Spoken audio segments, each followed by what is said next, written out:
नारायणं नमस्कृत्य नरं चैव नरोत्तमं देवीं सरस्वतीं व्यासं ततो जयम् उदीरयेत् नष्टप्रायेषु भद्रेषु नित्यं भागवत सेवया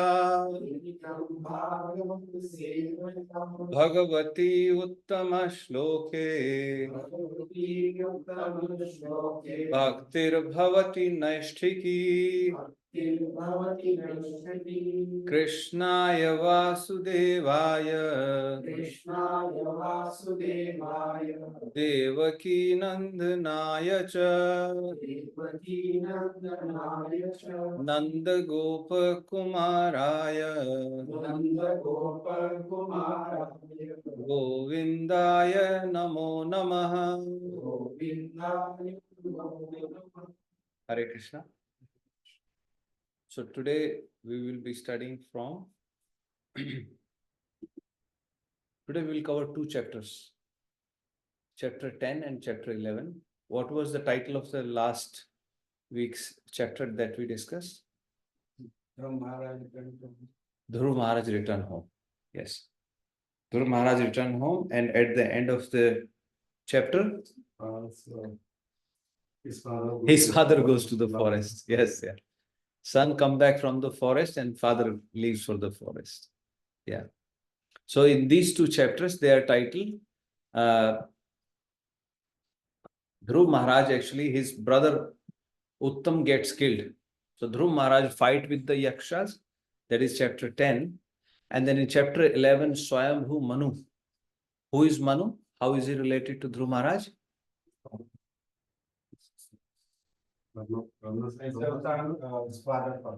His grandfather. Manu Maharaj is his grandfather, and Manu Maharaj is son of Brahmaji. Yeah.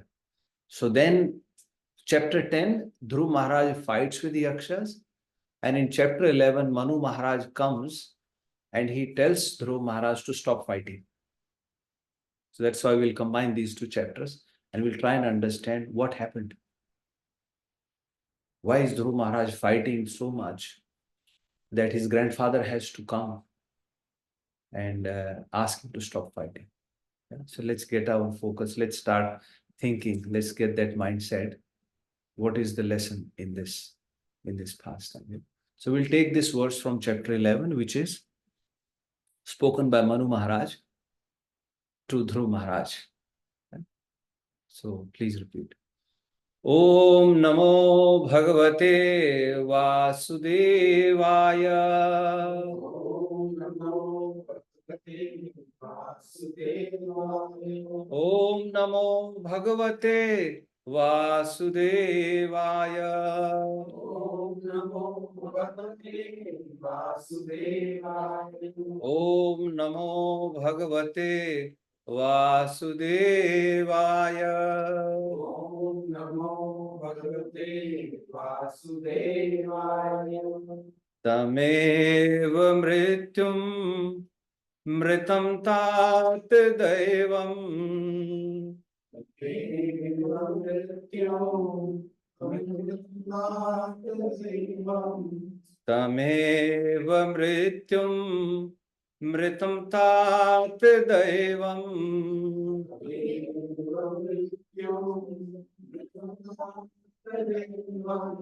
Sarvatmano pehi jagat parayanam.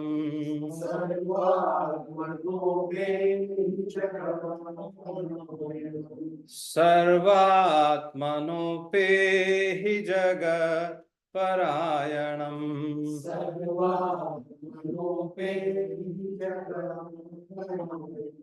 Yasmai balim vishvasrijo haranti. Yasmai balim vishvasrijo haranti. Yasmai balim vasrijo haranti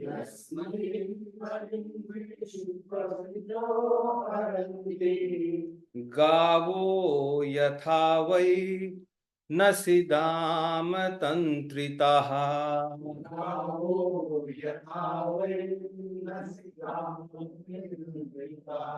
gavo yatha vai nasidam tantritaha.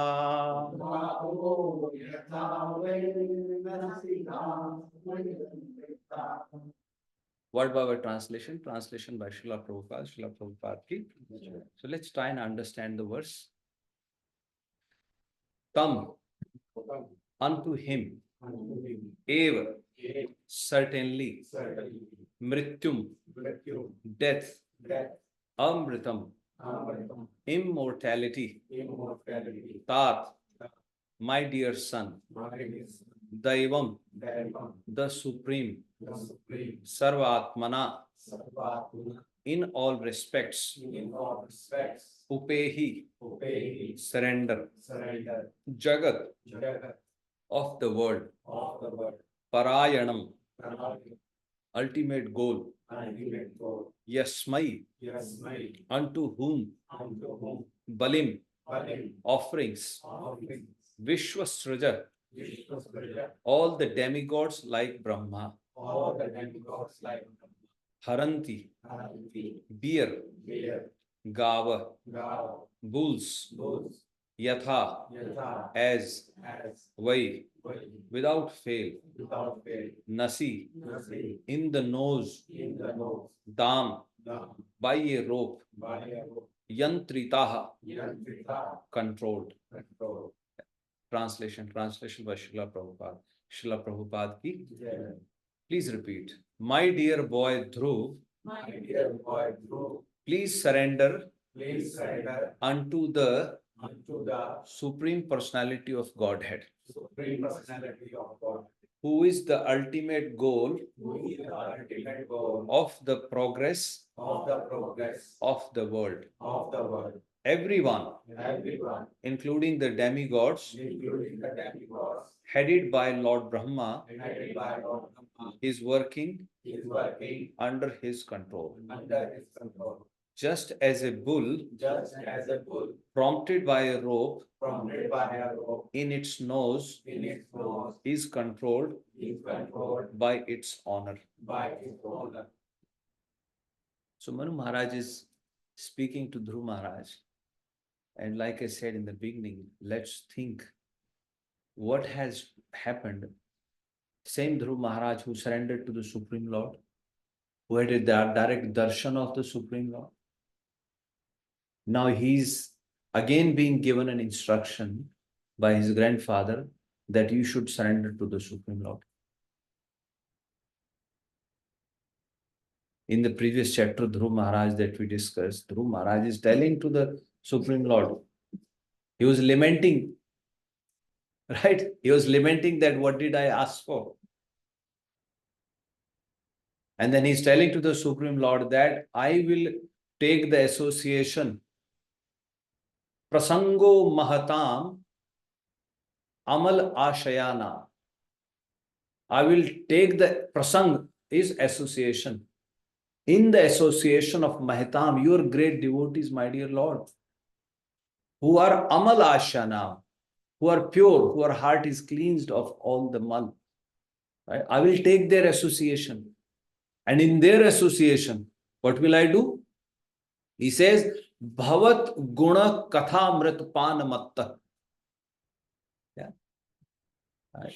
Bhavat guna kathamrit panamatta. I will be drinking the discussion of your qualities and your pastime in the association of great devotees, and matta, I will completely absorb in that. And then as if Lord asks, then what will you do? And he says, just by doing that, bhavabhim neshe, I will be able to cross over this. Bhav Abdi, this Bhav Abdi, this is the ocean of nations. Just by through that process, my dear Lord, I will be able to cross that. But now he's fighting and wholesale killing. We will just hear it now. What has happened? And Manu Maharaj has to go and tell him again. So very important point to keep in our mind is, no matter, he had a direct darshan of Supreme Lord. Even Brahmaji doesn't get direct darshan of Supreme Lord, just mind you. When Brahmaji goes to Shir Sagar, he only hears. He doesn't get to see the Lord directly, face to face. But here, Lord is coming to give him darshan. Madhor vanam didrikshaya, bhratya didrikshaya gatah. The Supreme Lord came to take his darshan to his servant, and situation has changed. So the point is, Prabhuji Mataji, at any moment, things can change. At any moment. So let's start thinking that. So in this verse, Manu Maharaj is telling Dhruva Maharaj that you surrender to the Supreme Personality of Godhead, who is the Jagat Parayanam, who is the ultimate goal of everyone. Right? Upehi, remember this word Upehi, surrender. Just surrender. And we will discuss why is he telling him like this. Right? So he's saying just surrender to him, and that everything is controlled. Like a bull is controlled by the rope, Nasi. In his nose, you all have seen in the villages, there is a rope in his nose and he's remotely controlled like that. Similarly, and not just us, everyone, up to Vishwasrajo, up to Brahmaji, all the demigods are under his control. Topmost living entity in this universe. They're all controlled by him. So just surrender to him. Yeah? Okay. Sometimes questions, we have questions, too many questions, but sometimes it's better to surrender, and then the knowledge gets revealed by itself. You see? Pehle janna, fir manna. And then Acharya says, pehle maan lo, fir jaan bhi jaoge. Soi janai jehu, dehi janai. Janai tumh, tum hi hoi jai. Whoever he wants to know about him, right? Soi janai jehu dehi janai. If Lord wants you to know, he will make the arrangement for you to know. He will let you know, right? So it's very important concept to understand in devotional, in Bhakti Marg. We have to have a surrender, and then knowledge will be revealed. Purport. Now we recite the verse.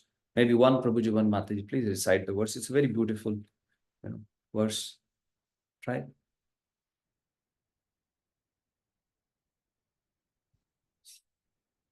I can try. Yes, try.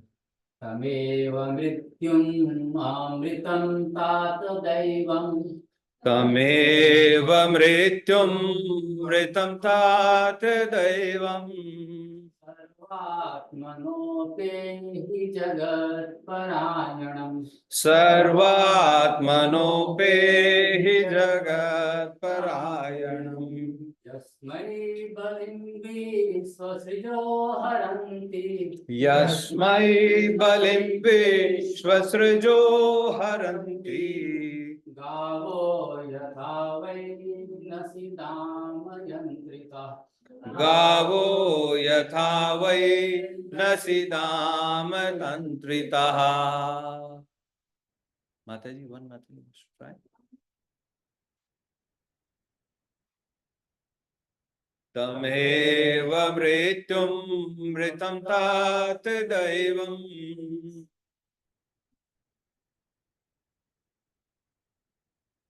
Sarvatmanopehi jagat parayanam.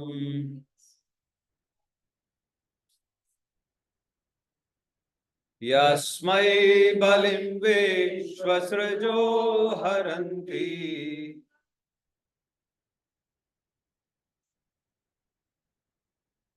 Gavo yatha vai nasidam yantritaha. Purport by Srila Prabhupada ki. Please hear. The material disease is to declare independence from the Supreme Controller. Factually, our material existence begins when we forget the Supreme Controller and wish to lord it over material nature. Everyone in the material world is trying his best to become the supreme controller, individually, nationally, socially, and in many other ways. Dhruva Maharaj was advised to stop fighting by his grandfather, who was concerned that Dhruva was adhering to a personal ambition to fight to annihilate the whole race of Yakṣas. In this verse, therefore, Swayambhu Manu seeks to eradicate the last tinge of false ambition in Dhruva by explaining the position of the Supreme Controller. The words Mrityum, Amritam, death and immortality are significant. In Bhagavad Gita, the Lord says, I am ultimate death, who takes away everything from the demons. The demons' business is to continually struggle for existence as lords over material nature. The demons repeatedly meet death after death and create a network of involvement in the material world. The Lord is death for the demons, but for devotees, he is Amrit, eternal life. Devotees who render continuous service to the Lord have already attained immortality for whatever they are doing in this life, they will continue to do in the next. They will simply change their material bodies for spiritual bodies. Unlike the demons, they no longer have to change material bodies. The Lord, therefore, is simultaneously death and immortality. He is death for demons and immortality for devotees. He is the ultimate goal of everyone because he is the cause of all causes. Dhruva Maharaj was advised to surrender unto him in all respects without keeping any personal ambition. One may put forward the argument, why are the demigods worshipped? The answer is given here that demigods are worshipped by less intelligent men. Because Manu Maharaj is saying that even the demigods, Yasmai Balim Vishwasrijo Haranti, right? Up to the Brahmaji, they all surrender unto him. They all hear him. They are all controlled by him. And the analogy given is like a bull whose nose is pierced and he is controlled by the rope. Similarly, all the demigods, they're also controlled. So why worship demigods? You worship the supreme controller. But with all respect to everyone, demigods, everyone, with all due respect to everyone. The demigods themselves accept sacrifices for the ultimate satisfaction of the Supreme Personality of Godhead. Okay. Srila Bhaktivedanta purports ki, let's do Mangla Charan and then we will discuss. Om Ajnana Timirandhasya Jnananjana Shalakaya Chakshur Unmilitam Yena Tasmai Shri Guruve Namah Shri Chaitanyam Manobhishtam Sthapitam Yena Bhutale Swayam Rupah Kadamayyam Dadati Swapadantikam Vandeham Shri Guru Shri Yuta Padkamlam Shri Gurum Vaishnavanscha Shri Rupam Sagrajatam Sahagana Raghunathan Vitantam Sajivam Savadetam Savadutam Parijana Sahitam Krishna Chaitanya Devam Shri Radha Krishna Padam Sahagana Lalita Shri Visha Vitamscha He Krishna Karuna Sindhu Dinabandhu Jagatpate Gopesha Gopika Kanta Shri Radha Kanta Namastute Tapta Kanchana Gaurangi Shri Radhe Vrindavaneshwari Vrishabhanu Sute Devi Pranamami Hari Priye Vancha Kalpatarobhyascha Kripa Sindhubha Evacha Pranam Pavanebhyo Vaishnavebhyo Namo Namah Jai Shri Krishna Chaitanya Prabhu Nityananda Shri Advaita Gadadhar Shivasadi Gaura Bhakta Vrinda Hare Krishna Krishna Krishna Hare Hare Hare Rama Rama Rama Hare Hare Hare Krishna Krishna Krishna Hare Hare, Hare Rama Hare Rama, Rama Rama Hare Hare, Hare Krishna Krishna Krishna Hare Hare, Hare Rama Hare Rama, Rama Rama Hare Hare.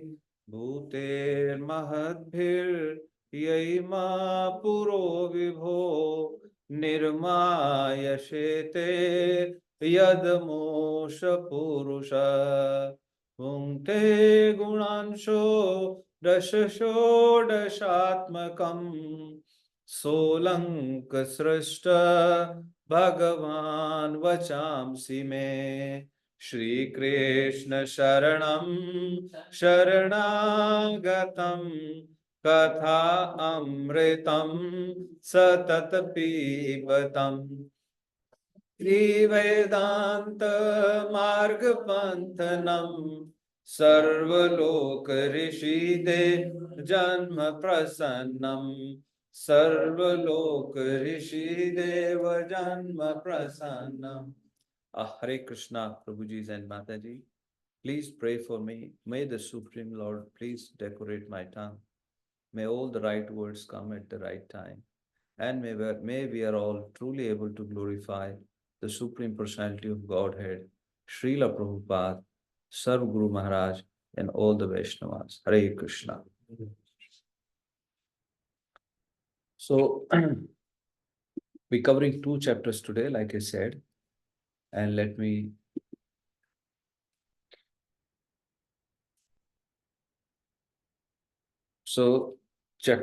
this is titled Dhruva Maharaj Fight with the Yakṣas. So Dhruva Maharaj's marriage and descendants. So as you know, the last verse that we discussed of the last chapter, that Atmanam cha pravayasam, when King Uttanpad, he saw himself, he thought maybe this is the time for me to retire. And if you recall, up to that point, he had only heard about Dhruva Maharaj, that he is a right candidate to be the king. He had heard from his praja and other ministers, and he decided that this is the right time to go. Vanam virakta, atishtat, vimrishan atmanogati. Vanam virakta, he went to the forest. So one point to think about here is, he did not even wait for Dhruva Maharaj to get married. Isn't it? Sometimes we think maybe abhi bachcho ki shadi ho jaye, maybe they are marriageable age, then retire honge, and then chalo grandchildren ho jaye, tab retire ho jayenge. I mean, we don't imitate, but you hear from what's your heart is saying, what's inside. You get the directions. You get the direction from the Supreme Lord. But the whole point is, he was so much desirous for self-realization. The point is how much you desire. Right? Did Dhruva Maharaj not get married after he went to the forest? So now we'll hear everything happened. Right? He also has his own descendants, but he decided to go. It's an important point to consider, right? So for self-realization, when we think, that the time is right, we pray to the Supreme Lord, he gives us the directions. Because he reciprocates as per our desires, as per our resolve, हमारा संकल्प, उसके हिसाब से भगवान respond करते हैं. So Maharaj, King Uttanpad went to the forest, and Dhruva Maharaj married. He got married to, there was a Prajapati called Shishumar. He got married to Shishumar's daughter. And her name was Brahmi. And from Brahmi, he had 2 sons. Their name was Kalp and Vatsar. Then he also had another marriage, and he married to daughter of Vayu. And the daughter's name was Ila. And from Ila, Dhruva Maharaj had 2 children, 1 son and 1 daughter. Dhruva Maharaj got married. These are his descendants. And one day,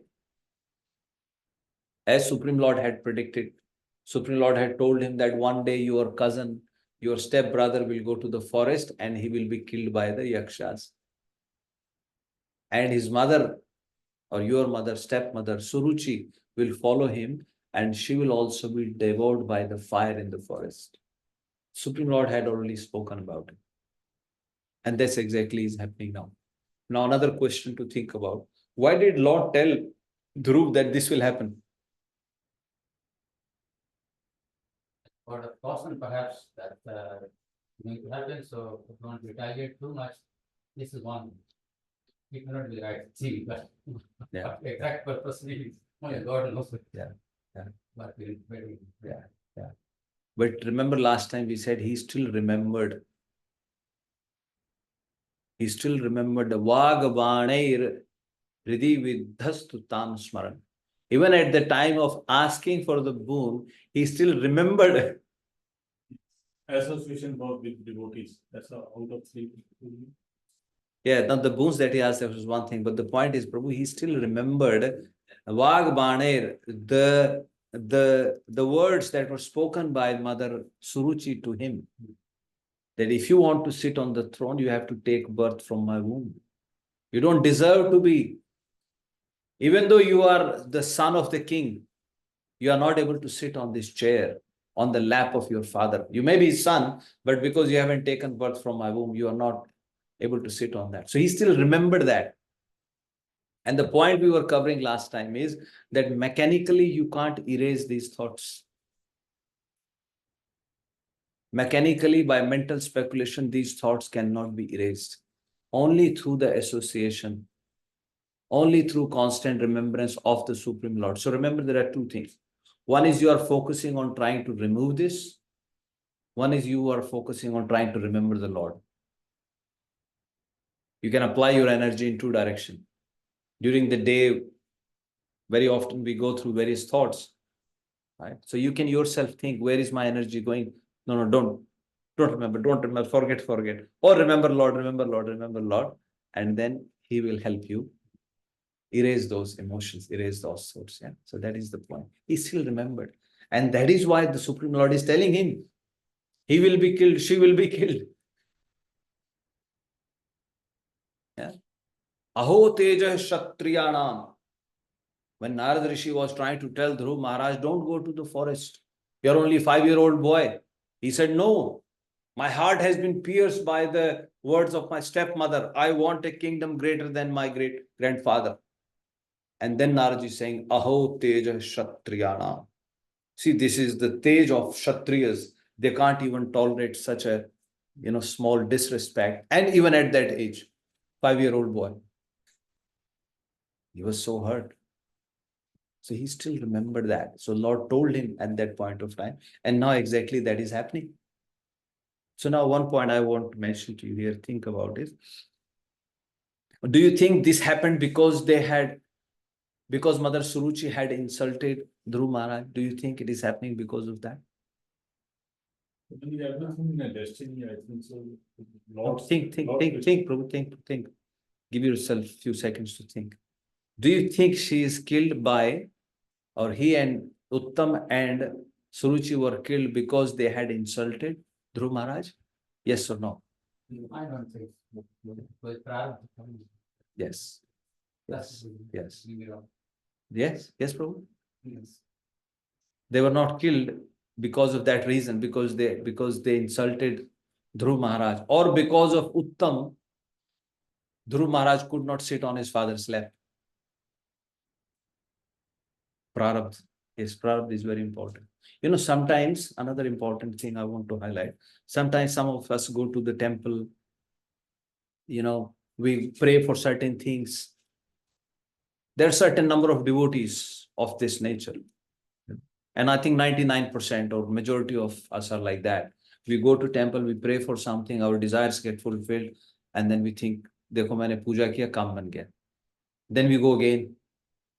So our nature of going back to that is because that problem got resolved, so we're going back again. That problem got resolved, so that faith. And sometimes when the problems don't get resolved, then people also become Nastic. We're not going there to glorify the Supreme Lord.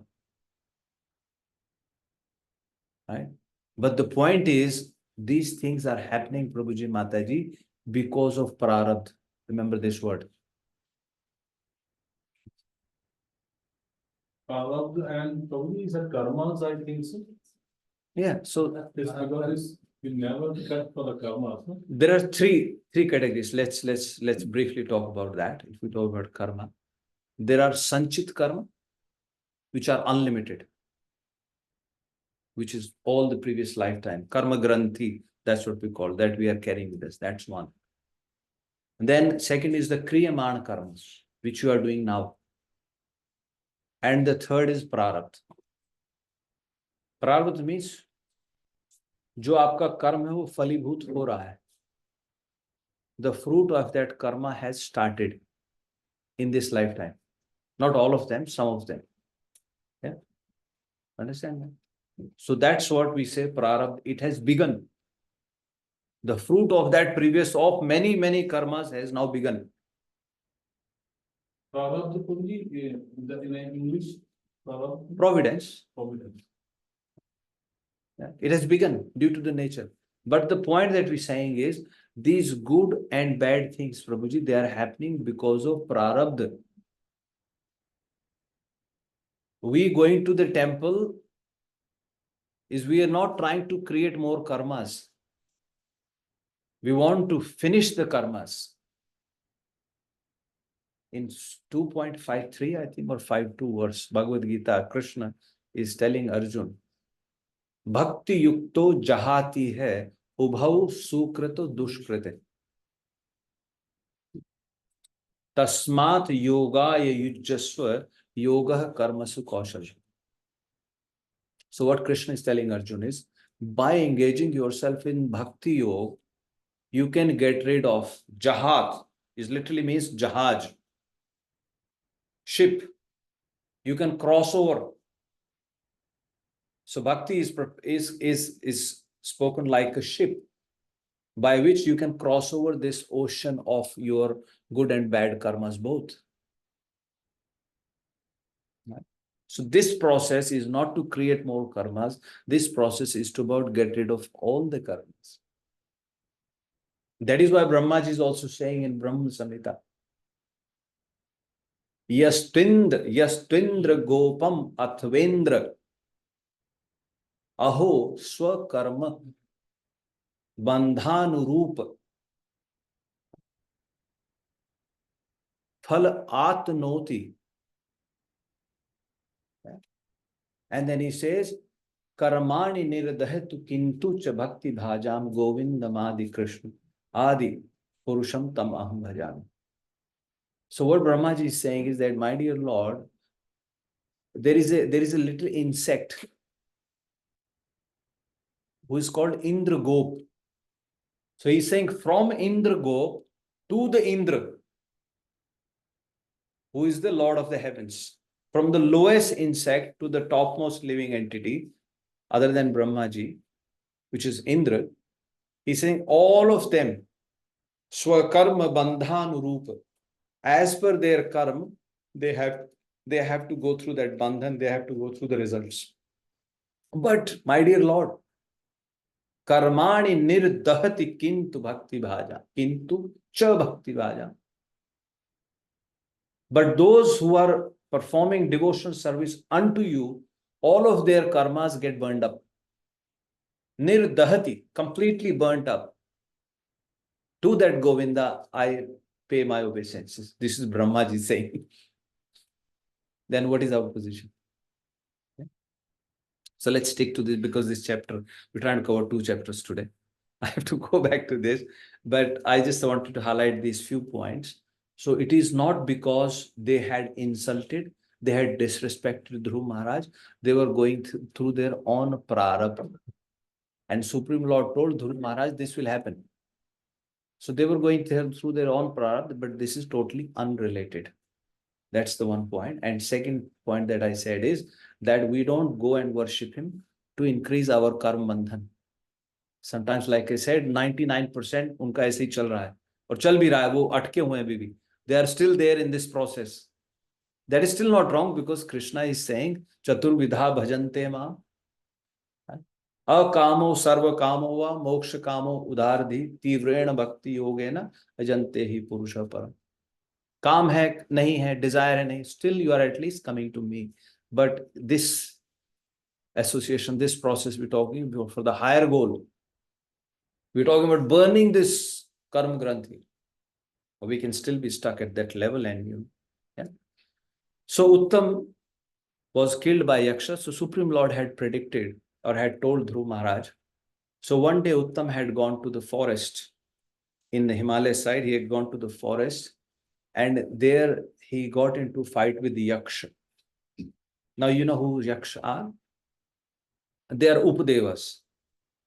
There are mainly three type of living entities, or three categories who live in the heavenly planets.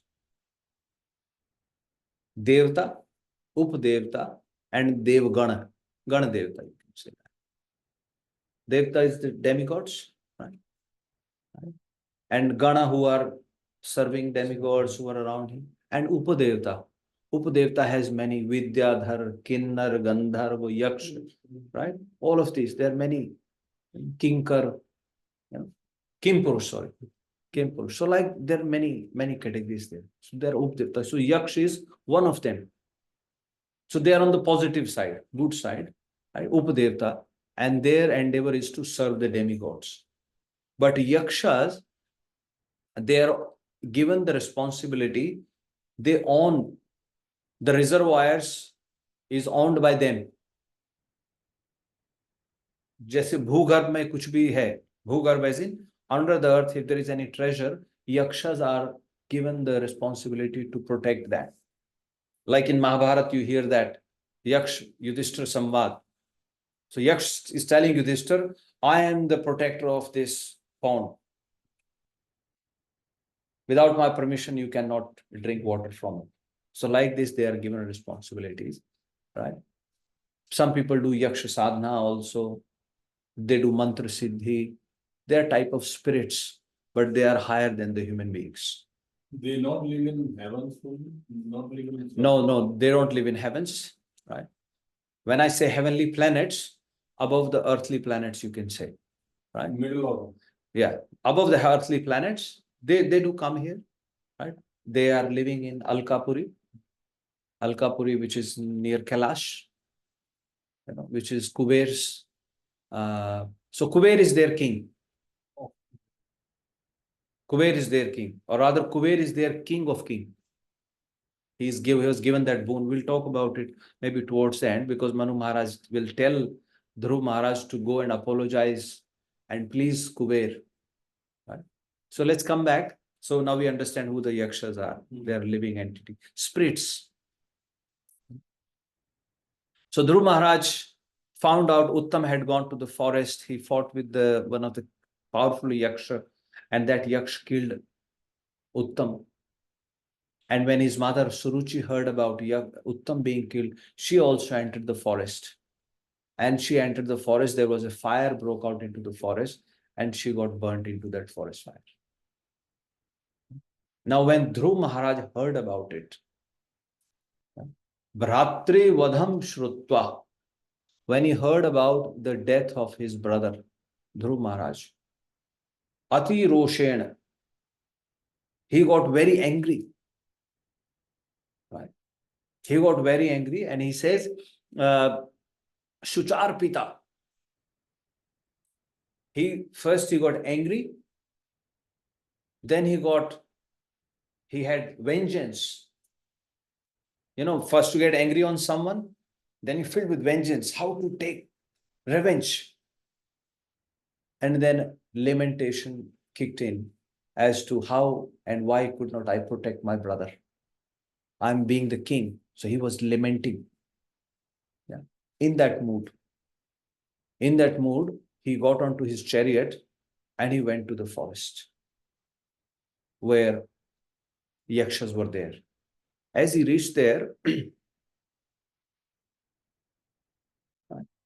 as Dhruva Maharaj went into the forest, then he made a sound from the string of his bow.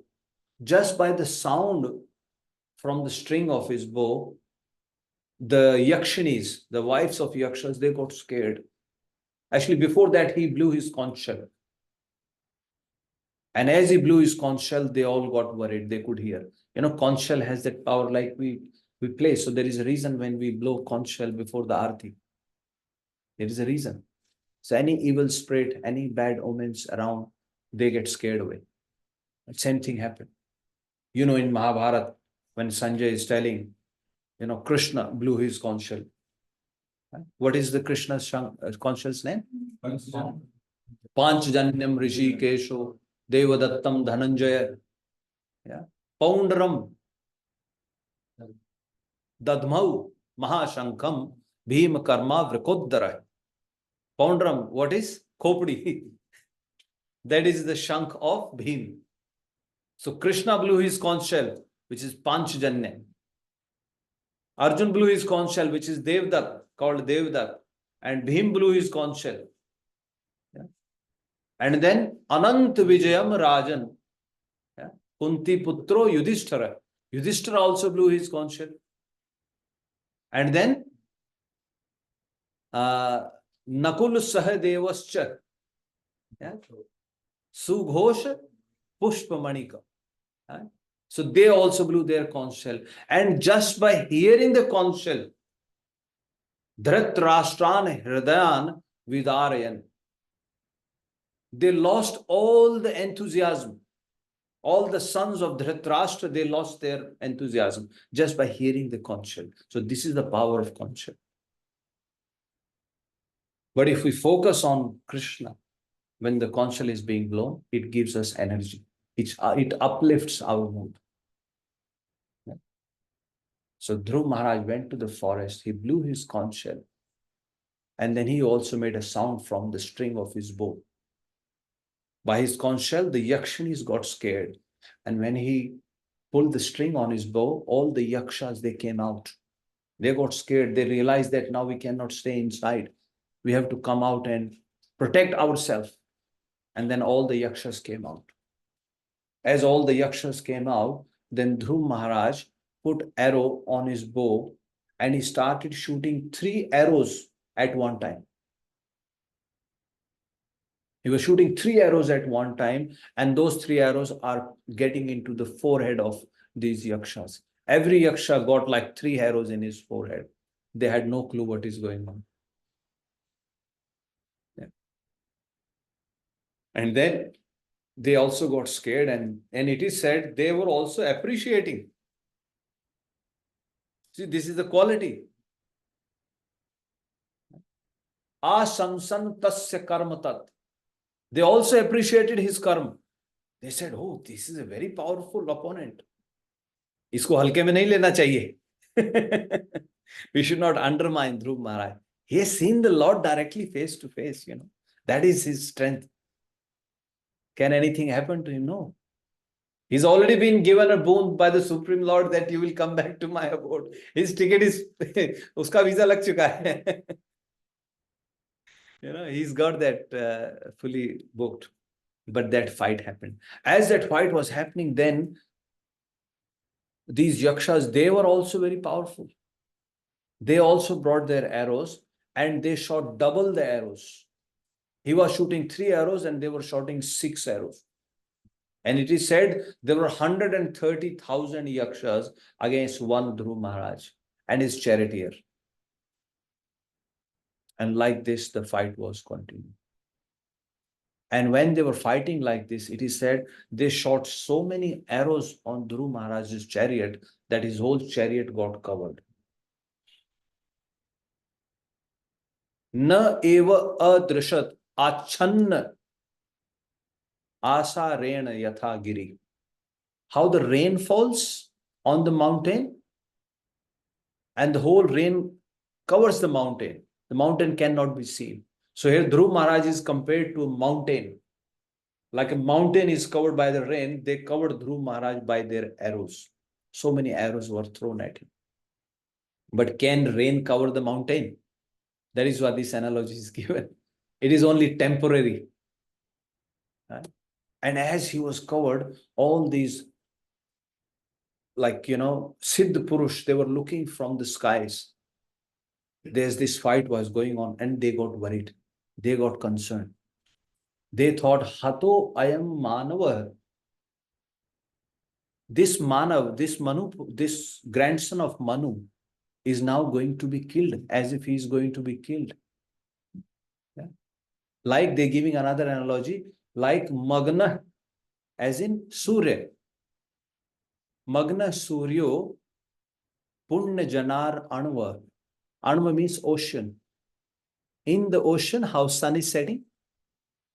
Right? And by the way, all these Yakshas, they are addressed as Punya Jana. Like I already said, they are higher than the human beings. Some of human beings, they worship Yakshas. People who do tantric, who use tantra, they worship them. And they go to their abode, they become Yaksh. So only after performing some punya, you become Yaksh. Don't take them lightly. So that is why in Bhagavad they are being addressed as Punya Jana, right, who has performed pious activities. So it looked as if all these Yakshas arrows, the son of Dhruva Maharaj will be set. That's what those Siddh Purush was thinking. But as they were thinking like that, now suddenly Dhruva Maharaj, he came out of that. Udattishta rathastasya niharad iva bhaskara. How the sun come out when there is fog? Can a fog cover the sun? How there is some foggy weather, but then sun comes out of the fog, like this Dhruva Maharaj came out of that. And as Dhruva Maharaj came out of that, all those arrows disappeared. And then he started killing them. And he killing them, their heads were chopped, their arms were chopped, their legs were killed, and their heads were there, and their bodies, which was, they were wearing all these jewels. It is said that the whole place was looking beautiful by their body parts falling there. It looked amazing. Yeah. And as he was doing this, now Yakshas realized that we are going to be defeated. What to do? And then all the Yakshas, they ran away. And the whole battlefield became empty. And then Dhruva Maharaj was thinking to himself, maybe let me go and see this place. What is the place called? Alkapuri. Alaknanda. Alaknanda river. I think I showed you the picture last time, remember? Where Bhagirathi and Alaknanda, they meet. So Alaknanda river comes from Alkapuri. It says that when Ganges came, different version, but they say because, the force was so much and Mother Ganges came, there are different streams, So one of the stream is Alaknanda that merges with Bhagirath. It's just before Prayag. Yeah. So Alkapuri. So Dhruva Maharaj said, let me go and see Alkapuri. But as he goes to there, near the door, he did not enter there. He was still thinking, because they are all Mayavis. They're all spirits. They can create another illusion. And as he was thinking, the illusion was created. Yeah? As you can see, the whole illusion got created. And suddenly from the skies, it became very cloudy. Strong winds were blowing. A lot of noise. Unbearable noise. As if ocean is overflowing. What does it come in the ocean? Like these natural calamity. Tsunami. Yes. Like those kind of sounds were coming, and suddenly Dhruva Maharaj sees that from the skies the dead bodies are falling. The body parts are falling. The blood, mucus, urine, all these bad things were falling. The bones. And he was telling to his charioteer, what kind of illusion is this?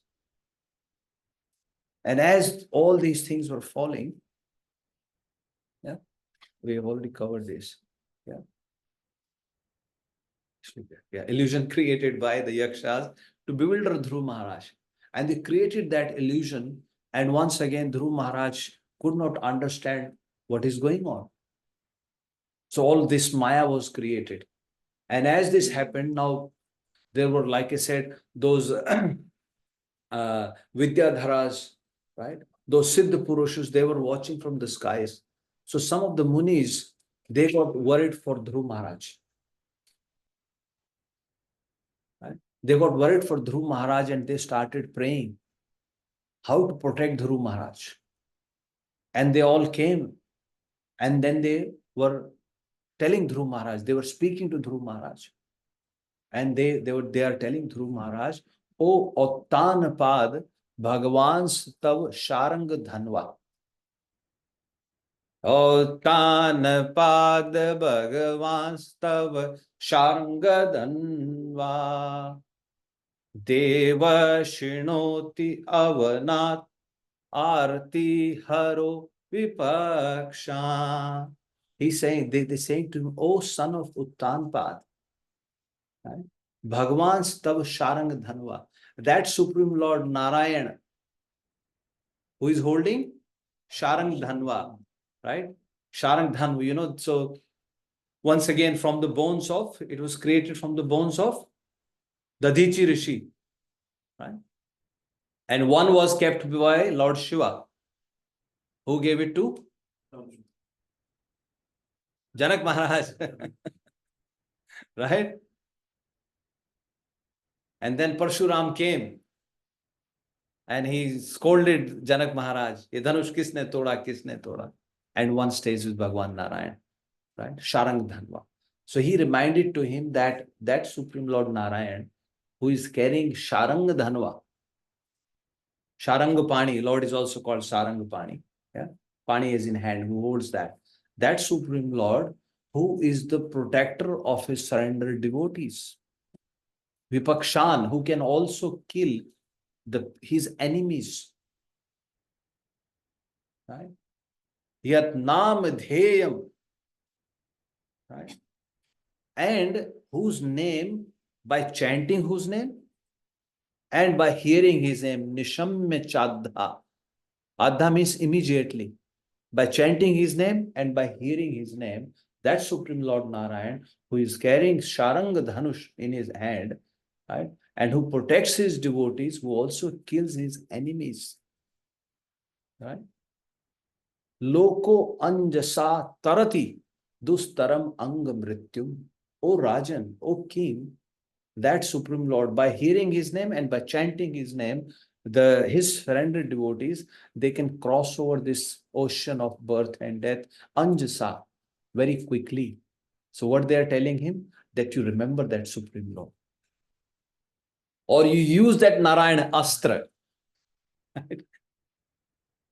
So they instructed him indirectly that you use that. So sages arrived and they offered prayers for Dhruva's protection. So this is chapter number 10. Dhruva Maharaj fight with the Yakshas. Right? So he goes, he starts fighting, the Yakshas cover him up, he clears their illusion, but then they again created an illusion, and this time Munis came to his rescue. See, this is how Supreme Lord is arranging. He makes all the arrangements. Right? In Ramayana, there is very nice situation. When Bharatji was going to take darshan of Lord Ram, the demigods wanted to stop him. The demigods did not want him to even take darshan of Lord Ram, because they were thinking if he goes, and they saw Bharat's mood, the way he was crying. He was walking barefoot. He was determined to bring Lord Ram back to Ayodhya. And demigods thought, oh, if Lord Ram or if Bharat meets Lord Ram, then Lord Ram will give up. Lord Ram will straight away say, okay, Bharat, for your love, I will come back to Ayodhya. So demigods were trying to play the tricks, and they went to their Guru Brahaspati and they told Brahaspati, please do something. Please do something so that somehow Bharat is not able to go to Lord Ram. And then Brahaspati warned them. And he tells them, Tab kichu keen Ram rukh jani, ab kuchali kari ho hi pachhtani. Sun Suresh Raghunath Subhao, Nij aparad risav na kaho, jo aparad bhakt kar kar I Ram ros pavak so jare. Ved vidit yah itihasa, yah mahima janahi durvasa. Right?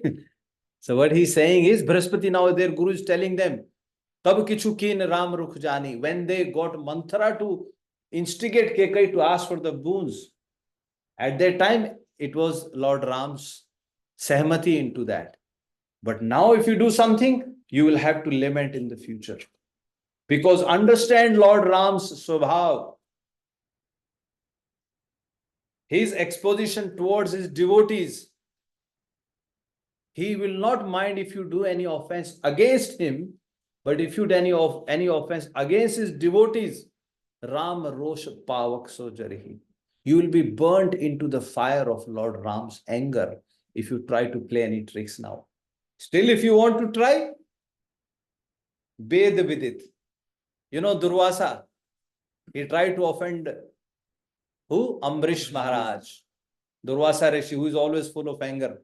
He said Durvasa tried to offend Ambrish Maharaj. What happened? Durvasa had to run for his own life. And then he finally concludes by saying, Bharat Sarisko Ram Sanehi Jag Japu Ram Ram Jap Jehi. Bharat is so dear to Lord Ram. The whole world is worshipping Lord Ram, but Lord Ram worships Bharat. Don't dare to do this. So you see what is happening? Bharatji is walking in the forest, but in the skies already this conversation is happening. Somebody is already protecting someone without their knowledge. That's the point I'm saying. You are all sitting here, but if someone is scheming against you, someone is already trying to tell them, don't try to disturb these people. That is the point I'm trying to tell you here. Dhruva Maharaj did not know, but these munis came automatically to protect him. Yakṣas had planned this. So like this, Prabhuji Mataji, everything is being planned. Somebody is already planning for you. Right? It's already happening. Through your guru, through your friends, through someone, there is a scheme, right? Already somewhere. So that's the point we want to understand. So like this, they came. The time is short. So we'll do another chapter in another 25 minutes. Yeah. So now, as they spoke to Dhruva Maharaj, so Dhruva Maharaj then just realized, and then Narayana, he thought of Narayana Astra, Yat Narayana Nirmitam, which is created or built by Narayana himself. And then as Dhruva Maharaj called the Narayana Astra, Sandhiyamana, as he just put Narayana Astra, Sandhiyamana, he just put that, on it, then the whole Maya got removed. Hold. Maitreya Rishi is telling Vidurji, like Shipram, immediately, very quickly, Etasmin Maya Vineshur Vidur, right? Klesho Jnanodaye Yatha. Like all the kleshas go away when the jeev has the knowledge. Similarly, as Sandhiyamana, as he put that arrow on his bow, all the illusion was removed. And now all the illusion was removed. Now Dhruva Maharaj started fighting, sending the arrows. As he was sending the arrows, now again the Yakṣas, remaining Yakṣas, they are getting killed. Wholesale. They are getting killed, their bodies being chopped off, their heads, their, the lower body part, upper body part, whatever, the whole place is getting. Now, as this was going on, now Manu Mahārāja arrives at the scene. Yeah. As you can see, this was the whole illusion. As he removed the whole illusion, just by Sandhiyamana. Now Manu Mahārāja comes to the scene, and Manu Mahārāja, out of his mercy, right? Attanapadim kripaya pitamahe, right? Out of his causeless mercy, out of his mercy, care for his grandson, Manu Mahārāja, who is the grandfather, he came there. And he starts telling Dhruva Maharaj, Alam Vatsa. That's it. Enough. Enough, my dear son. Ati roshena tamodvarena papmana. This great anger is the door to the hellish planets. Ati roshena, this too much anger is going to take you to the hellish planets. Not to you, but it is, he's telling, tamodvarena papmana. In this anger, you have committed so many offenses. You have killing these yakshas. This is not good. Right? So anger nahi. Don't be so angry. Right? And then he says, it is not befitting our dynasty. Condemned by the virtuous, it is fault of only one yaksha. Because only one yaksha killed, for the fault of one yaksha, you have already killed so many yakshas. Yeah. Na asmit kulo uchitam tat. Oh, my dear son, this is not befitting our dynasty by you killing all of this. I can understand, right? Bhratri Vatsala, you are very close to your brother. Right? You are upset because your brother is killed, but that's not the path, right? That's not how the sadhus behave, right? You have taken this, you have considered this body to be yours. You are acting at a body level.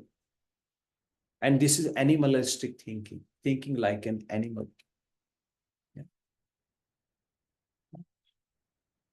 You have killed so many yakshas, thinking, yeah, killing others. And then he says that the other bodies, they are also temples of the Lord. Right? And you are destined to go to Vaikuntha already. So you should be anushikshan. Your actions should be exemplary. Isn't it? And then Dhruva Mahārāja says, then what shall I do? He said, you should worship the Supreme Personality of Godhead. Focus on pleasing the Lord. Yeah? Titikshaya, Karunya, Maitreya, Cha, Akhil. Jantushu. Not just the living entity, Jantu, not just the human beings, but Jantu means every living entity. Titikshaya, you should be forgiving. Karunya, you should have compassion. You should show friendship. Right? Akhil Jantushu, to all the living entities. And by doing this process, by doing this, the Supreme Lord, Bhagwan Samprasidati, Bhagwan who is Sarvatma, Samatvena Cha, by treating all of these equally, the Supreme Personality of Godhead, Samprasidati. Prasidati is happy, Samprasidati is properly happy, fully happy. Understand? You want to eat 2 gulab jamun, but you are given one gulab jamun. So you are prasidati, but not fully. If you are given 2 gulab jamun, then you are samprasidati. To understand. The Supreme Lord is very happy. And then he says, Samprasanne Bhagavati. Then what happens? As if Dhruva is asking, what if the Supreme Lord is pleased? Then what will happen? He says, Samprasanne Bhagavati Purushah Prakrtir Gunai. The living entity, when the Supreme Lord is pleased with you, the Purush, the living entity, Prakrtir Gunai Vimukto, Jeev Nirmukto. Number 1, the living entity gets free from the 3 modes of material nature. And when you are free from the 3 modes of material nature, your subtle body, Jeev Nirmukto, your subtle body is also removed from any karmas, any karma of reactions. Right? And through that process, he says, Brahma Nirvanam Richati. Then the Jeev gets liberated through this process. Right? He says, you should not do this. He says, you at very young age, you had pleased the Supreme Personality of Godhead. You are destined to go to Vaikuntha. Don't do this. And then he asks, then he says, you should do this. Now, as if Dhruva Mahārāja is still not satisfied. Dhruva Mahārāja is still not satisfied. He says, what will happen? My brother has been killed. He's still upset. Now Manu Mahārāja starts telling him the whole creation process. He says, my dear son or my dear grandson, initially a man and woman's body is created by these 5 subtle elements, 5 gross elements, right? understanding the ultimate cause as the Supreme. Now he says, for you to understand, he says the Supreme Lord. Now we'll cover this point. So he starts explaining from verse number 15. Now Manu Maharaj is telling him again. He's already told him to please the Supreme Lord. And this is what will happen. But as if he's not understanding, now he goes back to the basics. Sometimes like we have to go back to the basics. He tell him, my dear son, man and woman, they are created by the 5 gross elements. The bodies are created. And from their association, more bodies are created. The further living entities appear. Right? And then he says, those living entities, they then through their karmas, through their actions, right? Through their actions, they take birth, they die like this. So that process continues. But the Supreme Lord is not entangled, is not part of that. He is just nimitta matram. Right? He is only the nimit, but the living entities, through their karmas, through their actions, they just take body, one body after another, but like this, that process continues, right?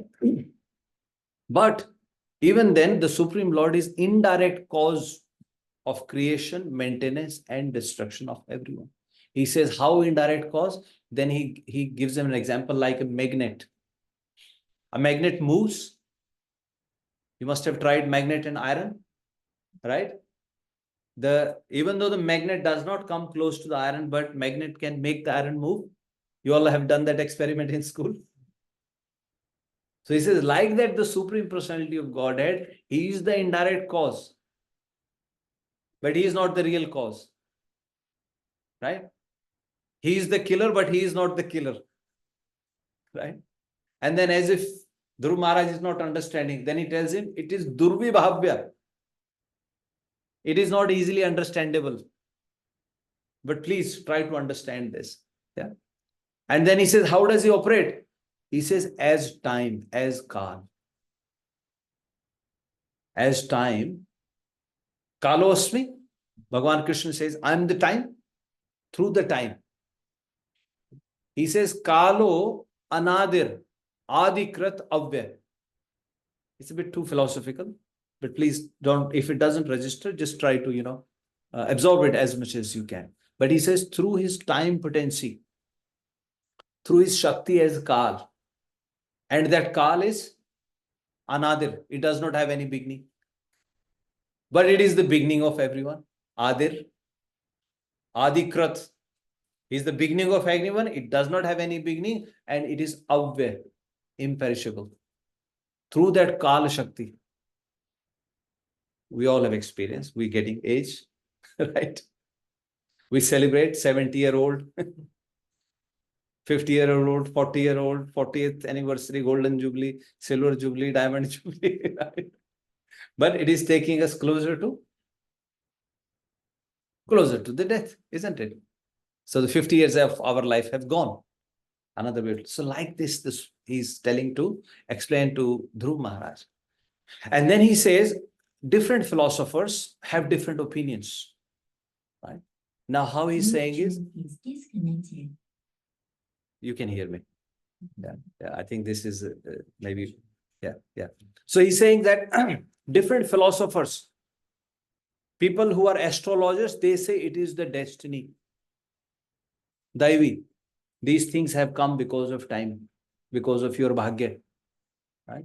People who are karma yogis, they say you are getting these results because of the karma. For them, karma is the God. जो कहते हैं कर्म ही भगवान है. Some people say. They say from the karma, I get results of my karma. So karma is the Bhagavan. People who believe in Jyotish Shastra, they say Daiv. Who is that? They don't know. They are not thinking beyond that. Right? People who believe in desire, calm. They say desires, desire is the, he's the cause of everything. So like these different philosophers, Manu Maharaj is saying, they have different opinions, but they don't know. The Lord is the ultimate cause of birth and death. Aham sarvasya prabhavo mattah sarvam pravartate iti matva bhajante mam buddha bhava samandita. This is one of the seed verse or one of the main verse of Bhagavad Gita. Lord is saying everything emanates from me. And we have seen that in previous chapters, previous cantos. You remember all those creation process. Some people told me we are bored. We have heard it too many times. But that was the whole point, to reinforce again and again, again and again, again and again. And Dhruva Maharaj, he had a darshan of the Lord. See, he's fighting. And we just reading that chapter a few times, we say we are bored. You understand? So it can happen. So that's what now Manu Maharaj is telling him. Right? And he says, but the Lord is unaffected, as he does everything by his energies. Esh bhutani bhutatma bhutesho bhut bhavana swashaktaya mayaya yukta srijati atti cha pati cha. Yeah. So Manu Maharaj again telling Dhruva Maharaj, see how much energy is taking from him. That's why Srila Prabhupada says it takes gallons of blood to make one devotee. The same conversation is happening between grandson and grandfather. He's again and again trying to tell him. Right? He says, Esh Bhutani, all these living entities. Bhut Atma, Bhutesho, he is the Ishwar. Bhut Bhavana, he is the maintainer. And then he says, Swashaktaya, by his energies. And what is that energy? Maya. Both energies, Yog Maya and Mahamaya. Right? By both of these, external energy and internal potential. Yukta, he engages them. He engages his energies. He's the maintainer, he's the controller of all the living entities. And Srajati, he creates. Atti, he annihilates. Paticha, he maintains by his energies. You understand that? And then as if Dhruva Maharaj is saying, no, I don't understand, what are you saying? Then he says, you just surrender. Tameva mrityum mritam tat devam. That is today's verse. Right? After speaking all of this, now Dhruva Maharaj still doesn't understand. So now he is saying this. Okay, let's recite this one. Tameva mrityum mritam tat devam.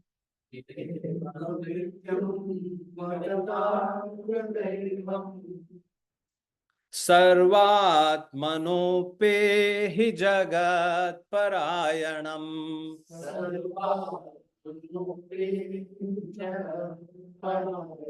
Sarvatmanope hi jagat parayanam.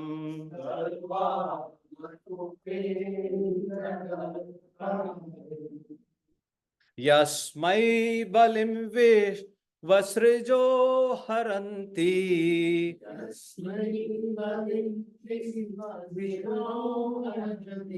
Yasmai balim vish vasrijo haranti.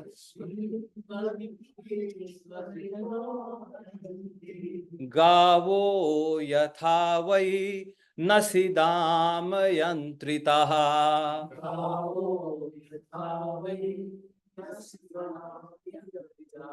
See, so Dhruva Maharaj was still objecting, or he's still saying, as if I have difficulty to understand, I have some false ego, I'm not able to grasp this. So then Manu Maharaj says, "Theek hai, just surrender." Right? Right? Just surrender. Right? And then give up your anger and surrender unto the Lord. He says, control your anger and then turn your attention to the Lord, who is the controller and is transcendental, which is today's verse. And then he says, regain your neutral position by bhakti. Give up anger and bodily concept of life. Right? Retain your neutral position. Aham mamabhimanothai kamaro lobha vidhir malai.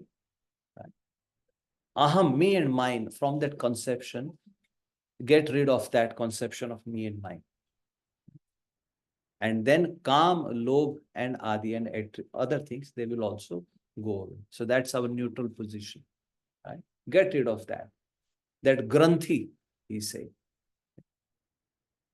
And then he says, pacify Kuver.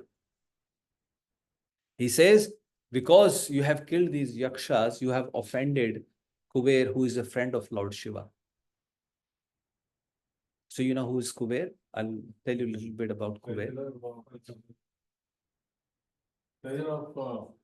Yes. Lord of Yes. Kuber was actually a thief in his previous life. He was a thief in his previous life. His father's name was Yagnapati, who was a great Brahman, a very learned person. And his name was Gunanidhi. So Yagnapati's son's name was Gunanidhi. And he used to send his son for, all the studies, study the Vedas and etc. everything. But very soon Gunanidhi got engaged in stealing habits. He started gambling. And his mother found out, but he told his mother not to tell my father. And as he was gambling, one day, his father was coming from a, program, and one of the persons came and bowed down to him. As that person bowed down to him, his father looked at his hands, and that ring that boy was wearing belonged to Gyanpati, who is Gunanidhi's father. So he had stolen his father's ring and he had lost in gambling. So his father identified that ring. He said, "Where did you get this ring?" And then that man tried to hide. And then he, scolded him. Yagnapati. He asked him, "Where did you get this?" And he said, "Please forgive me, but your son lost it in gambling, and that's how I got it." And then he went home and he called his son, "Have you been gambling?" This is mentioned in Shiv Puran, by the way. So he accepted his mistake. The son said, "Yes, I'm gambling." Because by then he had gotten completely out of control. He was challenging his father. And then he asked the mother, "Did you know that as well?" She said, "Yes." And then he threw both of them out of the house. And then as they went of the house, they had nowhere to stay. They had nowhere to go. They went and took shelter under a roof somewhere. And then Gunanidhi, he did not get to eat something for a very long time. He did not get to eat something for a very long time. He was hungry. And then there was a temple nearby. And he could smell nice bhoga being offered in the temple. He thought, "Let me go and get some prasad from there." And as he goes there to get some prasad, it was Shivratri on the day. And Pujari said, "We're going to do puja for the 4 prahar. And only then the bhoga will be distributed as prasad." So after the arti of first prahar, the pujaris then they thought, let's take some rest, because they were fasting for the whole day. But they did not give. He could see a lot of bhoga being offered to Lord Shiva, but they were putting it aside. So Gunanidhi, he was watching that, all of that was being offered. And as they went to sleep, now he thought, let me go and steal it. It says he went there and he could not see anything.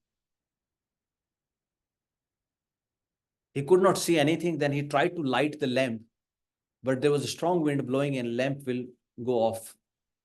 Then finally he said, so be it. He took his gamcha and he tried to burn that. And with the gamcha, he was looking around. And he picked up some bhoga that I had offered to Lord Shiva. And he ate some and he took in his hand and he was running away. As he was running away, there were people, pujari, sleeping on the floor, and he tripped on one of the person's feet.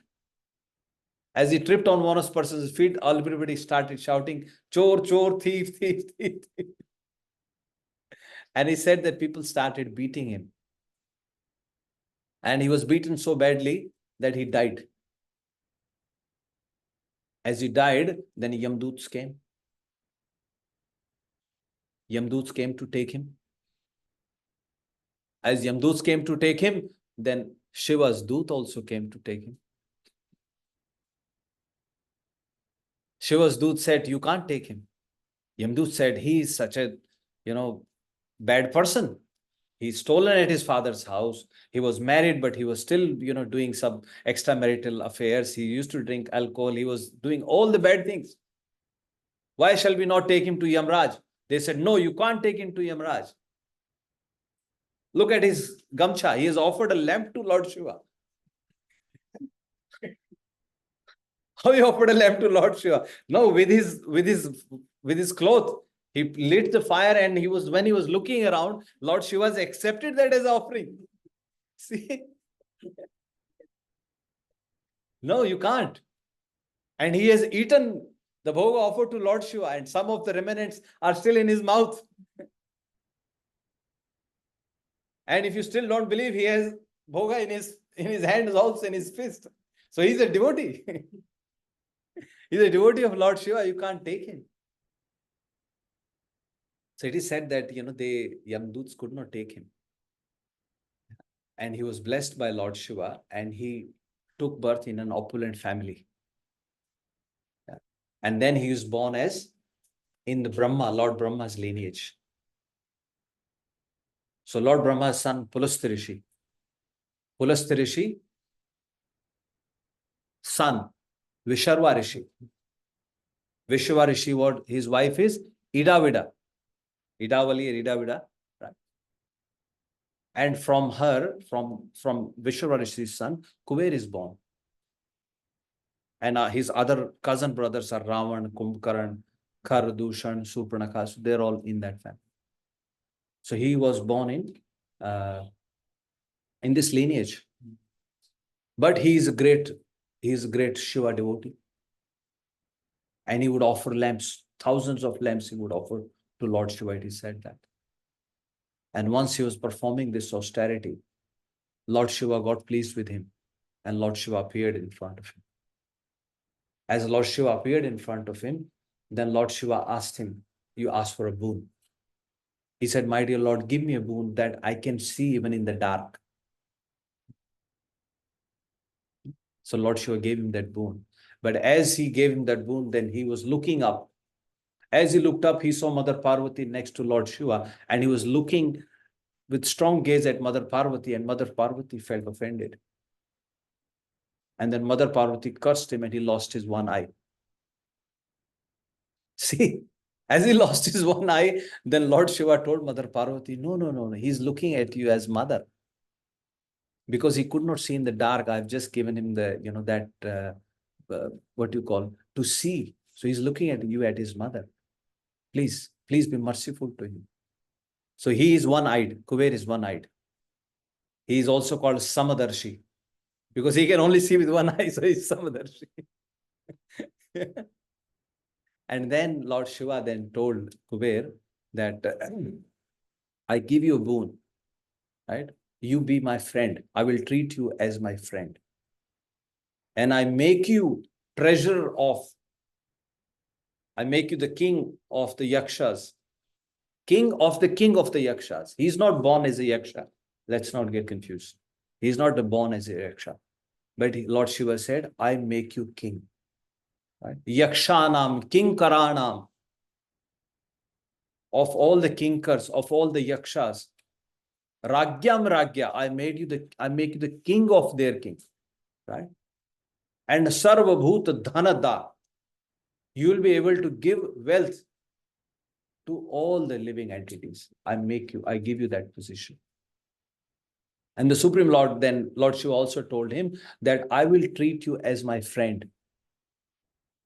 I will treat you as my friend. I will live close to your Nagari, Alkapuri.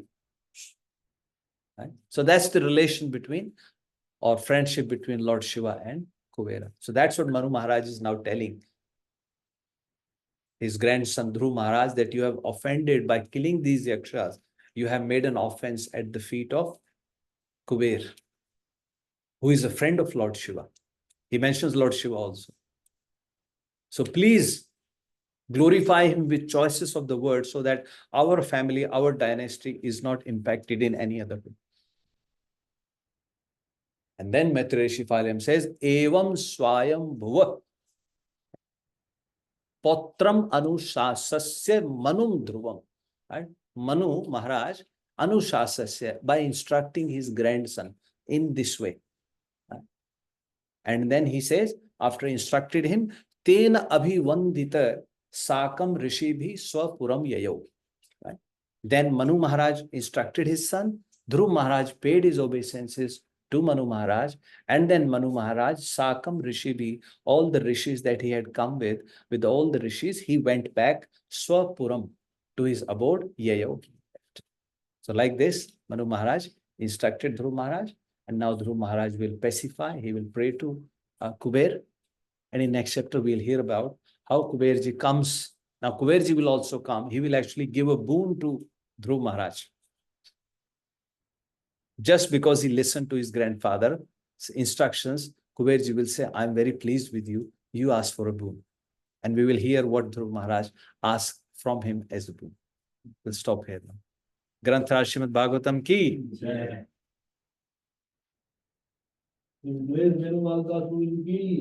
Srila Prabhupada ki.